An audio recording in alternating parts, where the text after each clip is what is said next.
Halloween H20 because it's a sequel to the original Halloween, and it's 20 years later. Halloween Water. It's actually a really shitty name when you really think about it. I'm not a huge fan of it, but this is what we got to work with. You guys, welcome back to Fatal Film, a watch-along horror movie video series where we talk mad spoilers, we go over the synopsis, we give our thoughts, we share our opinions, then at the end of the video, I let you guys know what we're watching next time so you can watch along and talk spoilers in the next video. Halloween H20, it's kind of an interesting one. I remember when this movie first came out, and I was like 9 years old. It was a long-ass time ago, and there was a lot of hype around this movie. I remember seeing all the ads and everything. At a secluded private school, we could have a Halloween party, a roaming orgy. I love the way this man thinks. 4 students are about to learn. Jamie Lee Curtis was back after like 20 years, and man, the continuity in the Halloween series, it is an absolute complete mess. So Halloween H20 completely kiboshes like Halloween 4 and 5 and Curse of Michael Myers and all of that shit, and picks up after Halloween 2. And then Halloween Resurrection, which is a terrible movie, is a direct sequel to Halloween H20 and basically picks up exactly where that left off. But then those movies get completely kiboshed by the 2018 remake, which now is a direct sequel again to Halloween 2, and now gives Laurie a daughter in that one. But in this movie, Laurie has a son, Josh Hartnett. Again, the continuity, it's a complete mess. But let's just talk about H20, goddammit. So this movie absolutely oozes 90s angst. Of course, we get the new protagonist with Josh Hartnett's character, and it is such a product of the time. Just his hairstyle, his attitude, and just like the way he and his friends talk, the way his girlfriends talk. Some of the dialogue in this movie, it's unreal, it's unbelievable. What are you two up to tonight? Well, we thought we'd hit the town, pick up some guys, you know, drop some roofies in their drinks, have a whole date rape evening. Ah, sounds good. Care to join us? I can't. I'm having my nipples pierced. Ah. What is that line? Are you serious? I kind of love it. So the movie starts off with basically establishing that Michael Myers is back. He returns to his hood, he returns to his old house, and of course just murders everyone in it, including Joseph Gordon-Levitt. I honestly wish that JGL had more screen time in the movie. He's just so entertaining to watch, but admittedly, he has one of the coolest deaths, even though it happens off screen. He takes a skate to the face, and it looks awesome. Jimmy! And the reason why he turned home, his one goal, his one mission in life, is to kill his sister. For whatever reason. It's Laurie Strode, who he has in his crosshairs, and of course, she's no longer living in Haddonfield. She's skipped town, and she's now living in California. She's a dean of a private school that her son, Josh Hartnett, is also attending. And Laurie Strode, she's taken up a new identity. She doesn't go by her original name anymore. And the movie really definitely emphasizes that she's really messed up. She's experienced all of this super traumatic stuff from the events of the original Halloween movie, and it's actually really interesting because she'll see Michael in places even though he's not actually there. And the movie has a lot of fun with this because there'll be times where she sees Michael and she's like, am I actually seeing Michael, or it's somebody else? It's actually another person. It was actually really cool, it was really clever, and then just that realization that, oh fuck, Michael actually is here, and just her worst nightmares are actually coming to reality.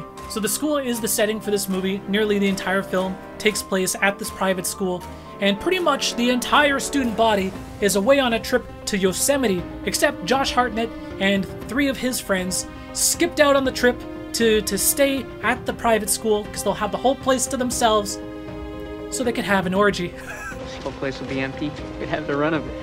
We could have a roaming orgy. I love the way this man thinks.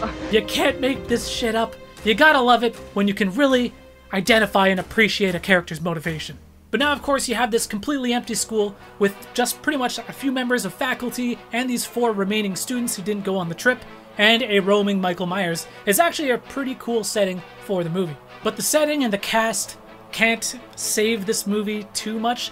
They made a lot of missteps when making this film. First of all, just like the look of Michael Myers, his mask and just the way he looks, it's like the least intimidating thing. He just doesn't look scary in this one, and they couldn't even decide on a proper look for the Michael Myers mask. There is this one now infamous scene where they actually had to go back and CG the mask onto Michael's face, and it just looks terrible. It completely takes you right out of it. maybe you wouldn't be able to notice if you were watching this on like an old tube TV, on an old like 20-inch CRT back in the day, but watching this now in like high def, I'm just like, this looks awful. And it is a shame that the movie definitely shares a lot of like the 90s horror cliches and a lot of the 90s horror movie tropes. All of the kids are just super angsty and super horny for some reason. You got LL Cool J in the movie, who's an erotic writer. He was writing erotic novels. He wants to be a writer. And it's just like, what? Why is this? What is this character? High up a skirt leading to two tumultuous, round melon breasts. Round melon? What? This movie has a few things that are actually pretty good about it. There is this one scene in particular that was extremely effective for me, and it was probably in the first third of the movie. And Michael Myers, he's basically going from Haddonfield, going over to California to go and kill his sister, finally. And on his way, he of course stops at a public restroom just off of a highway. This is a very classic Halloween scene. They've recreated the public washroom scene so many times in Halloween films. And what's so great about this scene isn't the death, isn't the kill, it's the tension. Because there is no death, there is no kill, it's just the fear that Michael clearly knows that there's someone hiding in this stall. But this lady has her child in the next stall over, and this child won't stop making noise. They won't shut the hell up. So you really get a sense of like morality, like Michael would kill her, but he decides not to because there's a child. It's a really interesting scene, and it was very tense, and it was a completely one-off scene, and this lady and this child, they don't make an appearance at any other point in the movie. This is just one random one-off scene, and honestly, it's the strongest in the entire film. And of course, Jamie Lee Curtis is another one of the strong points of the movie. She is always good. She is the scream queen. No one does it better. She's really great in this movie, and the ending kind of subverts your expectations. You know, she's been haunted by Michael Myers her entire life for the past 20 years. She sees him when she sleeps. She sees him when she closes eyes. Halloween is a disaster. It's a nightmare for her every single year. Even though they think he's dead, that is not enough. She needs to finish the job to make sure that Michael is dead. And of course, they get into one last final struggle.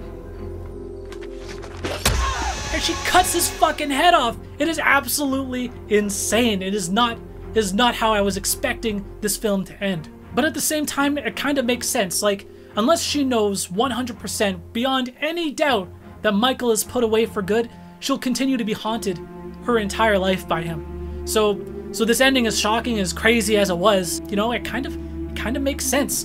But the really crappy, really terrible thing is that this movie's direct sequel, Halloween Resurrection, completely retcons this entire scene and basically does a switch so that the person she ends up decapitating was like the ambulance driver, or it was a complete nightmare. They completely changed it, and then they kill off Laurie Strode. Oh my god, she killed the wrong person.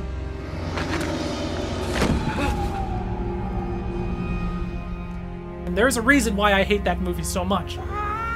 That, and of course, Busta Rhymes doing Kung Fu. Fuck with me? Huh? Fucker? But you know, Halloween H20 in the grand spectrum of Halloween movies, it's probably the best post-80s pre-remake Halloween movie, which is it's not a super high bar. I mean, there's only 3 of them, right? Curse of Michael Myers, which is probably one of my least favorite Halloween movies. Halloween H20, and then Halloween Resurrection, which I just mentioned I hated. So, yeah, I guess compared to those, stacked against the competition, Halloween H20 is probably the best of that era. I give Halloween H20 a 6 out of 10. Anyways, that is it for my thoughts on Halloween H20. Of course, let me know what you guys thought about the movie. And for the next episode of Fatal Film, we are going back to 1987. We gotta cross all of these horror icons off of the list here. We are watching the 1987 film Hellraiser by Clive Barker. Thank you so much for watching this episode of Fatal Film. Please hit that like button if you did enjoy this video. It helps me out a lot. And have a happy Halloween. Peace!